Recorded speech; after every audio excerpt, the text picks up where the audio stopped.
we're teaching these doctors not to neglect oral hygiene and nasal hygiene, because if you can reduce inflammation in the mouth, you're going to reduce a wide variety of other ailments. In fact, Peter McCullough, he's speaking at your event, right? Correct.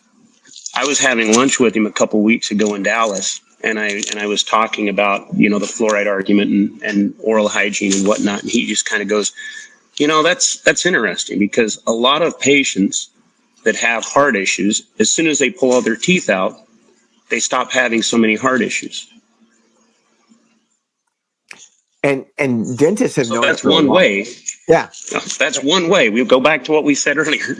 Yeah. There's a huge link. There's lots of research out there, lots of studies, scientific papers out there about the link to periodontal disease and cardiac disease. And yep.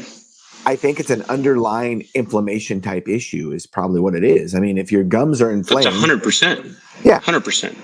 And think about this. Go ahead. Well, it's interesting because, with Bobby Kennedy, Secretary Kennedy, I guess we have to call him now. Secretary Kennedy, a couple of weeks ago, right after he got in, one of the very first things he did was he fired all of the dentists and the people running the oral disease division at the CDC and some of these other ones. And I fully agree with that, because those guys are indoctrinated simply to look at fluoride as the solution. They weren't looking at everything else. They weren't looking at xylitol. All they were looking at was treating it with fluoride. And that is, again, like we discussed, it's not a great idea. But my fear is that he doesn't replace those dentists that he let go with dentists that understand the use of xylitol, that understand that treating oral disease in the mouth is great and a very important thing that needs to be done if he wants to succeed in treating all of these systemic illnesses. Because most of the chronic illnesses that he's claiming he wants to end have roots in the mouth. They have roots in oral hygiene. Well, we say it all the time on our podcast and to our patients.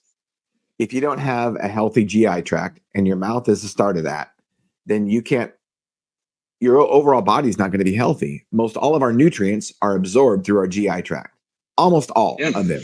So if you don't have a healthy GI tract, including mouth, you will not have a healthy body. And I know when you look at a veterinarian, right.